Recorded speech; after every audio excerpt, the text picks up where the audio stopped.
Hello student, 11 commerce. 11 commerce में elements of accounts, जिसमें मैंने सेकंड चैप्टर स्टार्ट किया था। सेकंड चैप्टर का थर्ड पीरियड में आपको समझाने वाला हूँ। फर्स्ट पीरियड में एक एक चीज हम सीख लेते हैं। फर्स्ट पीरियड में आपने क्या देखा था? Business transaction. फिर हमने सीखा classification of business transaction.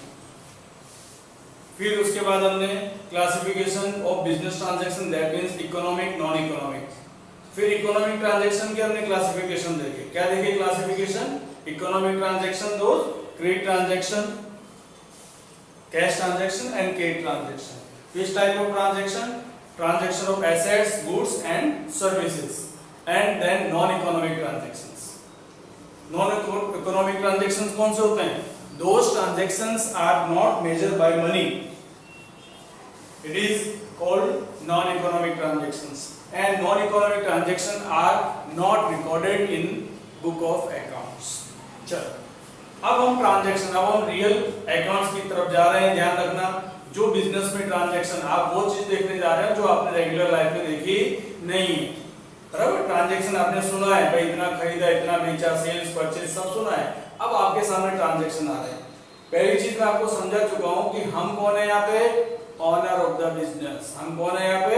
Honour of the business. अब मैंने कुछ ट्रांजैक्शंस यहाँ पे लिखे हैं बोर्ड पे। यहाँ पे लिखा है इंट्रोड्यूस इकोनॉमिक और नॉन इकोनॉमिक ट्रांजैक्शन। अभी हम क्या देखने वाले हैं? इकोनॉमिक ट्रांजैक्शन है या नॉन इकोनॉमिक ट्रांजैक्शन है, और क्यों, उसका रीजन भी देखेंगे। भाई इकोनॉमिक है या नॉन इकोनॉमिक, साथ साथ में उसका रीजन क्या है?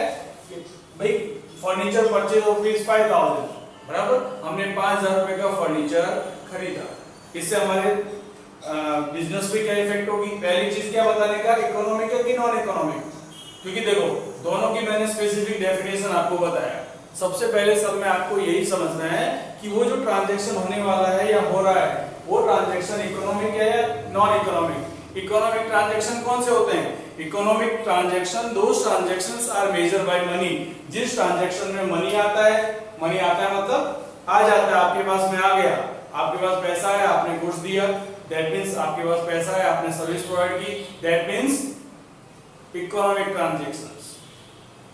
एंड नॉन इकोनॉमिक ट्रांजैक्शंस, जहां पे पैसा बीच में आता नहीं है। ये आपको बेसिकली माइंड में सेट करना पड़ेगा कि नॉन इकोनॉमिक ट्रांजैक्शन में मनी आता नहीं है, ना आता है ना जाता है, पर इकोनॉमिक ट्रांजैक्शन में आता भी और जाता भी, क्योंकि हम बिजनेसमैन हैं। हम पहले परचेज करते हैं, फिर सेल करते हैं, तो पहले खर्च करेंगे, उसके बाद में इनकम होगी। तो एक एक चीज को हम देखते जाएंगे, साथ साथ में लिखते जाएंगे, बराबर। ये पूरे टोटल 11 ट्रांजैक्शंस मैंने लिखे हैं। अभी 11 ट्रांजैक्शन को अपने को समझना है कि हमने, हमारे पास से कैश आता जाता है, वो भी इसके अंदर पता चलेगा अपने को। तो ध्यान से एक एक मैं जो वीडियो आपको सेंड कर रहा हूं, उसमें ध्यान से अंडरस्टैंड करना कि किस तरह से दिया हुआ है, और यहाँ से थर्ड पीरियड से आपको होमवर्क मिलना स्टार्ट हो जाएगा।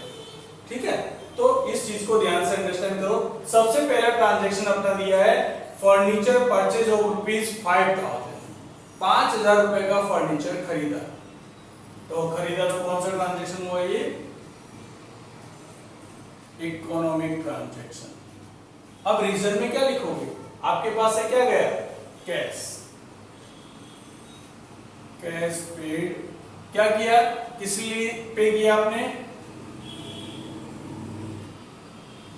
Against furniture. आपके पास में क्या आया? फर्नीचर। थोड़ा बड़ा कॉलम बना देते हैं, आसानी हो जाएगी। अपना ही बोर्ड है, पूरा का पूरा यूज करो। Cash paid against furniture. हमने फर्नीचर के अगेंस्ट में कैश पेड किया। ये हुआ। पहले आपको क्या ट्रांजैक्शन को पढ़ते समझना क्या है? इकोनॉमिक है। इकोनॉमिक है तो उसका रीजन क्या है? भाई कैश गया हमारे पास से, किस लिए गया? क्योंकि आपने फर्नीचर खरीदा। Second, assets purchase of asset purchase of ₹5000 from Radha on credit. हमने एसेट खरीदी। अगर एसेट का नाम चाहते हो तो चलो लिख देते हैं, कोई बात नहीं, फर्नीचर ही लिख देते हैं। हमने फर्नीचर के पास सॉरी, राधा के पास से हमने फर्नीचर परचेज किया, कैसे? On credit. तो क्रेडिट ऑल्सो है तो इकोनॉमिक। आज नहीं तो कल मुझे क्या करना पड़ेगा? पेमेंट तो करना पड़ेगा ना। आप ये नहीं सोच सकते कि आज हमने लिया फिर पेमेंट नहीं करना है। ट्रांजैक्शन तो हुआ, कौन सा हुआ? Economic transaction. अब यहाँ पे आपके पास से कैश नहीं गया पर एक रिलेशन क्रिएट हो गया। किसका रिलेशन क्रिएट हो गया? यहाँ थोड़ा सा क्लियर लिख देता हूं, cash is not paid now. अभी हमने कैश पेमेंट नहीं किया, but relation create the creditor. किसका हो गया? अब अंडरस्टैंड करना, क्रेडिटर्स का मतलब कौन हो गया? हमारे बीच में कैसा रिलेशन हो गया? वो मेरे लिए क्या बन गया? क्रेडिटर्स। मैं क्या बन गया उसके लिए? डेटर्स। तो ये जब आप क्रेडिट परचेज करते हो तो बीच में रिलेशन क्रिएट होता है और जब कैश ट्रांजैक्शन करते हो कुछ नहीं होता। क्यों? जब कैश ट्रांजैक्शन करते हो तो कुछ क्यों नहीं होता? क्योंकि आप कैश देते हो, चीज लेते हो, खत्म। वो आपसे नाम भी नहीं पूछेगा। पर क्रेडिट ट्रांजैक्शन में ऐसा पॉसिबल नहीं है। नेक्स्ट, ये हुआ परचेज। अब आता है मशीनरी सोल्ड ₹10,000। हमने मशीन थी 10,000 में सेल कर दी। क्या है आपके पास से? पहले तो इकोनॉमिक ट्रांजैक्शन, कैश पेड था। यहाँ पे क्या आएगा? Cash comes. किसके बदले? इन एक्सचेंज ऑफ, हमने मशीन सेल की, उसका पैसा हमें मिला। ठीक। फिर लिखा है building sold to Aakash of ₹1 lakh. हमने आकाश को 1 लाख रुपए में बिल्डिंग बेच दी। लेकिन ये तो क्या हुआ? ये भी इकोनॉमिक ट्रांजैक्शन। आज नहीं तो कल आकाश मुझे देने ही वाला है। लेकिन क्या हुआ? आपने ऐसा लिख सकते हैं, cash is not received now. अभी कैश रिसीव नहीं हुआ, लेकिन क्या हुआ? But relation is create of debtors. याद रखना, सेल्स के अंदर जो रिलेशन क्रिएट होता है वो डेटर्स होते हैं हमारे, और जो परचेज में होते हैं वो सामने वाला क्या होता है? क्रेडिटर्स होता है। इसीलिए कैश क्रेडिट, कैश क्रेडिट, ये दो ट्रांजैक्शन मैंने लिए। दो, एक कैश लिया, एक क्रेडिट लिया, फिर कैश लिया फिर क्रेडिट लिया। तो आपको दोनों चीज पता चली, कैश आएगा और जाएगा। कैश आने जाने से क्या होगा? हमारा बैलेंस कम ज्यादा होता है। Next, salary paid of ₹5,000। हमने सैलरी पेमेंट की। आप सैलरी पे करोगे या सैलरी या फिर एनी एक्सपेंस, आप कोई भी एक्सपेंस पे करो, सैलरी पे करो, any type of expense paid, क्या होगा? इकोनॉमिक। पैसा तो जा रहा है, दैट मींस इकोनॉमिक। अब यहाँ आपके पास से कैश गया, कैश पेड। अब आपने कैश पेमेंट किया, किसके अगेंस्ट में? आप सैलरी पे कर रहे हो एम्प्लॉय को, कोई भी एक्सपेंस पे कर रहे हो। एम्प्लॉय क्या कर रहा है आपके यहाँ पे? आपको क्या प्रोवाइड कर रहा है? सर्विस प्रोवाइड कर रहा है। समझ में? आज हम कहीं पर भी जॉब करते हैं तो हम क्या कर रहे हैं? अपनी सर्विस वहां दे रहे हैं, सर्विस के बदले हमें पेमेंट मिल रहा है। तो कैश पेड अगेंस्ट सर्विस। फिर नेक्स्ट आता है रेंट रिसीव्ड। अब रेंट रिसीव हुआ तो ये भी क्या हुआ? Economic transaction. Cash received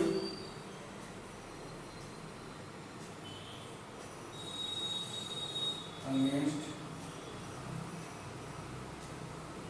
rent. 7 number, liability of ₹30,000 is settle. Liability, हमने लायबिलिटी को सेटल कर दिया। लायबिलिटी का मतलब मेरी लायबिलिटी थी 30,000 की, मैंने उसे 30,000 के अंदर सेटल कर दिया। सेटल करने का मतलब होता है पेमेंट करना। समझो कि कोई व्यक्ति मुझसे पैसे मांग रहा था, मैं उसे 30,000 दिया और सेटल कर दिया, यानी कैश तो गया ना अपना। कैश इकोनॉमिक्स, क्या लिखेंगे? Cash paid. रीजन क्या है? Against liability. लायबिलिटी के अगेंस्ट के अंदर हमने कैश पेमेंट किया। फिर आता है रिसीवेबल ऑफ ₹15,000 इज रिसीव्ड। जिस तरह से हमने पेमेंट किया अभी उस तरह से हम किसी से मांग भी सकते हैं। तो रिसीवेबल मुझे 15,000 रुपए लेना था, इज रिसीव्ड क्या हो गया, मिल गया। तो मिल गया तो it is also economic transaction.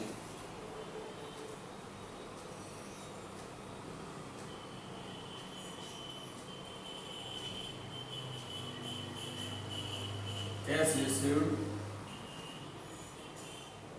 Against receivable.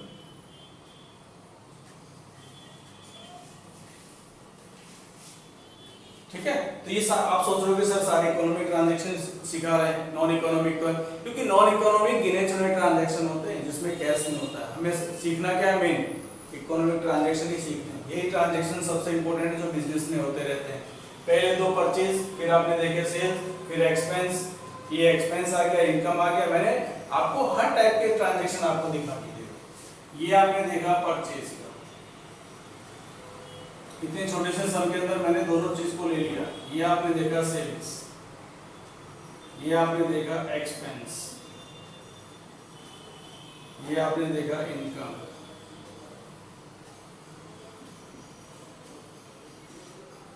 ये ट्रांजैक्शन देखा आपने लायबिलिटी, और ये देखा आपने एसेट्स। अब आप देख लो, जो जिस तरह से मैं आपको बता रहा हूं कि बिजनेस के अंदर हम बैठे बैठे 6 तरह की डीलिंग करते रहते हैं, purchase, sales, expense, income, liability and assets. मैंने फॉर्मेट ऐसा सेट किया जिसके अंदर सारे के सारे जो ट्रांजैक्शन है आपको लाइन से समझ में आए, लाइन से आप उसको प्रॉपर्ली अंडरस्टैंड कर सको। ठीक है, अब आगे चलते हैं। A planning made for by one machine, हमने एक मशीन परचेज करने का प्लान बनाया। अब प्लानिंग बनाने में कौन सा पैसा खर्च होता है, हुआ कोई मनी खर्च हुआ आपका? हमने प्लान किया, खर्च तो नहीं किया, इसलिए इसे कहते हैं नॉन इकोनॉमिक। नॉन इकोनॉमिक क्यों कहा हमने? क्योंकि इसके अंदर हमारे पास से कैश जाता नहीं है। Non economic transaction, cash is not goes out, आपके पास से कैश गया नहीं। नेक्स्ट ट्रांजैक्शन है, एक order is received to supply the goods.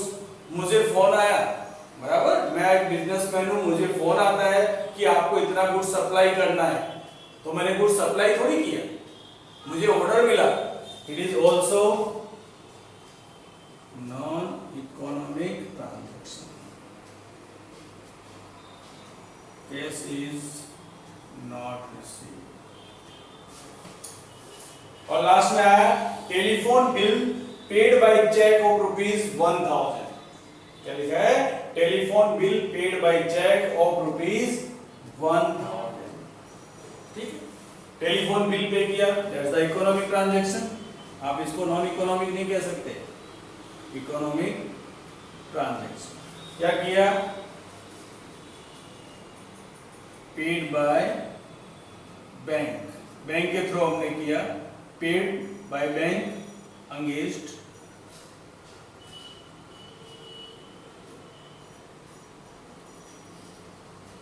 Telephone bill.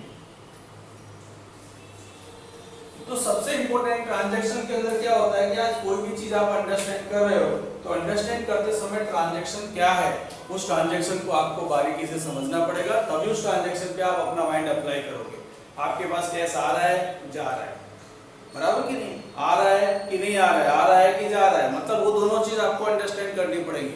आप ट्रांजैक्शन को पढ़ के तुरंत इमीडिएटली अगर अप्लाई कर दोगे तो ट्रांजैक्शन आपका रॉन्ग हो जाएगा। इसलिए पहले फर्स्ट काम क्या है आपका, सबसे इंपॉर्टेंट वर्क क्या है कि जो ट्रांजैक्शन आपने की उसकी वजह से कैश आता है कि जाता है, दोनों चीज आपको ध्यान रखनी है।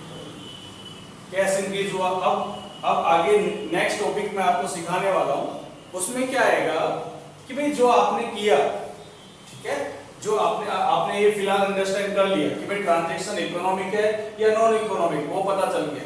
पर इकोनॉमिक नॉन इकोनॉमिक के साथ में आपको ये समझना है कि जो ट्रांजैक्शन आप कर रहे हो वो ट्रांजैक्शन कैश ट्रांजैक्शन या क्रेडिट ट्रांजैक्शन। अभी ये फर्स्ट फॉर्मेट मैंने बनाया था, transaction, non economic and reason. अब अपना नेक्स्ट आएगा फॉर्मेट, तो नेक्स्ट फॉर्मेट के अंदर अपने को क्या लिखना है, ट्रांजैक्शन, दूसरा डेबिट और कैश और क्रेडिट। दूसरा फॉर्मेट आपको इसी सम के अंदर मैं आपको एक्सप्लेन कर रहा हूं, आपको समझाऊंगा कि डेबिट कैश या क्रेडिट, बराबर कि नहीं। और एक्सप्लेनेशन उस ट्रांजैक्शन की वजह से आपकी एसेट्स पे, कैश बैलेंस पे, बैंक बैलेंस पे, लायबिलिटी पे क्या इफेक्ट होता है। क्योंकि कोई भी ट्रांजैक्शन करोगे, जैसे कैश ट्रांजैक्शन करोगे तो कैश पे इफेक्ट होगा, बाय बैंक करोगे, बैंक से अगर ट्रांजैक्शन करते हो तो बैंक पे इफेक्ट होगा। यानी आप कैसे भी ट्रांजैक्शन करो इफेक्ट तो होने वाला है चार चीजों पे, कैश, बैंक, एसेट्स, लायबिलिटी। इन चार चीजों पे क्या इफेक्ट होता है वो हम साथ में हम देखेंगे, ठीक है। तो पहले इसका मैं पिक खींच लेता हूं, उसके बाद मैं आपको नेक्स्ट बताता हूं। ओके,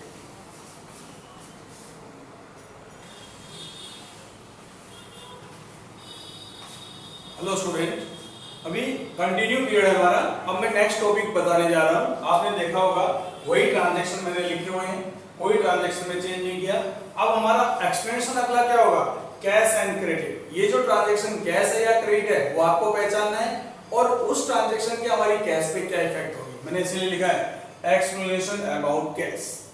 कैश अगर बिजनेस में आता है तो कैश इंक्रीज होगा, और कैश अगर जाता है तो डिक्रीज होगा। तो वो चीज आपको ध्यान रखनी। अब कैसे मैं आपको समझाऊं कि आपको समझाता हूं, दैट मींस मेरा कहने का मतलब ये है कि लास्ट पीरियड के अंदर मैंने आपको बताया था इंट्रोड्यूस ऑफ ट्रांजैक्शन, बराबर। ट्रांजैक्शन को कैसे इंट्रोड्यूस करेंगे, आपने देखा होगा कि कैश ट्रांजैक्शन को इंट्रोड्यूस करने की मैंने 3 कंडीशन बताई, क्रेडिट ट्रांजैक्शन को इंट्रोड्यूस करने की मैंने 1 कंडीशन बताई। तो पहले वो कंडीशन, जब भी कैश या क्रेडिट ट्रांजैक्शन आता है तो तुरंत पहले माइंड में क्या क्रिएट होगा, ये कैश है कि क्रेडिट है, ठीक है कि नहीं, ये अभी आपको समझना है। ट्रांजैक्शन पढ़ते ही ये 3 चीज पता चल जानी चाहिए। पहली चीज कौन सी, इकोनॉमिक नॉन इकोनॉमिक, बराबर। दूसरी कैश या क्रेडिट, तब जाके आप इफेक्ट कर पाओगे। तो सबसे पहले कैश ट्रांजैक्शन की क्या कंडीशन थी, if cash word given in the transaction. यदि कोई भी ट्रांजैक्शन है उसमें कैश वर्ड अगर दिया हुआ है तो कैश ट्रांजैक्शन है, ऐसा कहते थे हम, ठीक है।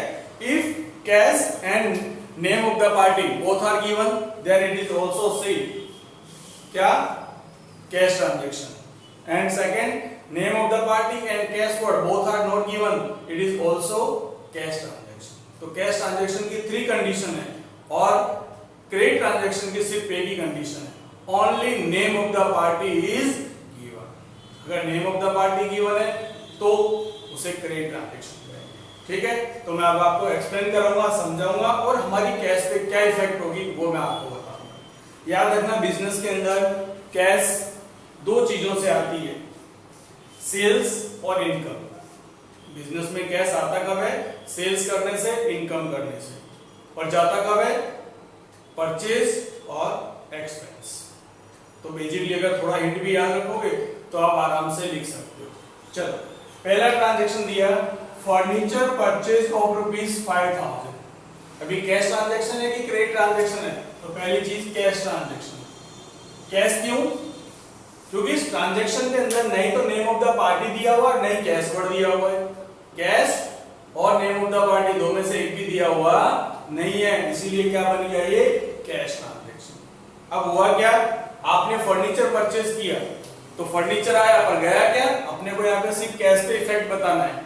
तो क्या होगा, कैश इज डिक्रीज, आपके पास से कैश क्या हो गया, कम हो गया। Second, furniture purchase of ₹5000 from Raja on credit. चलो यहां तो दिया हुआ है,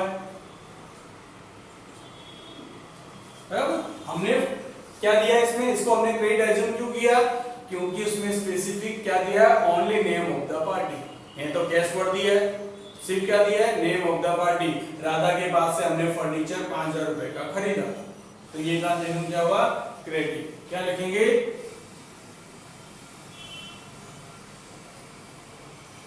no effect on cash.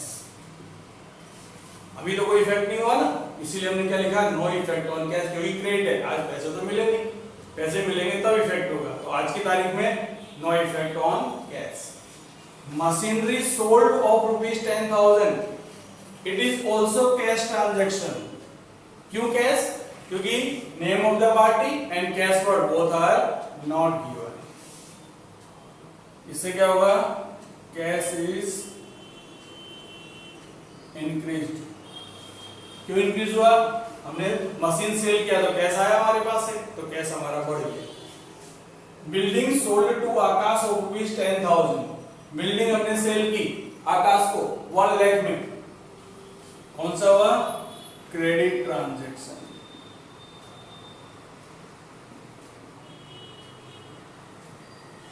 No effect on cash. Salary paid of ₹5,000, cash transaction. Paid किया मतलब एक्सपेंस हुआ, पेड वर्ड यानी कि cash decrease.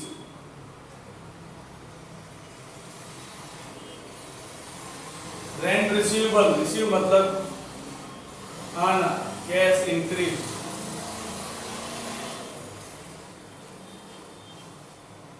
Liability of ₹30,000 is settle, settle मतलब हमने पे किया, cash decrease.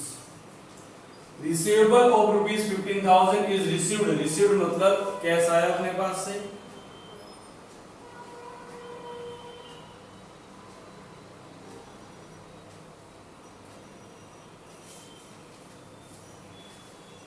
A planning is made to buy one machine, क्या लिखो, नॉन इकोनॉमिक। जब नॉन इकोनॉमिक अगर लिख दिया आपने तो उसके बारे में कैश क्रेडिट कुछ होता नहीं है, नो इफेक्ट, इसका कोई इफेक्ट हमारे ट्रांजैक्शन में होने वाला नहीं है। An order is received to supply, it is also non economic transaction. Non economic में क्या होगा, नो इफेक्ट। और लास्ट में telephone bill paid by cheque, paid word आया तो गया आपके पास से cash, cash and bank, bank और कैश एक ही होता है, ध्यान रखना, इज डिक्रीज।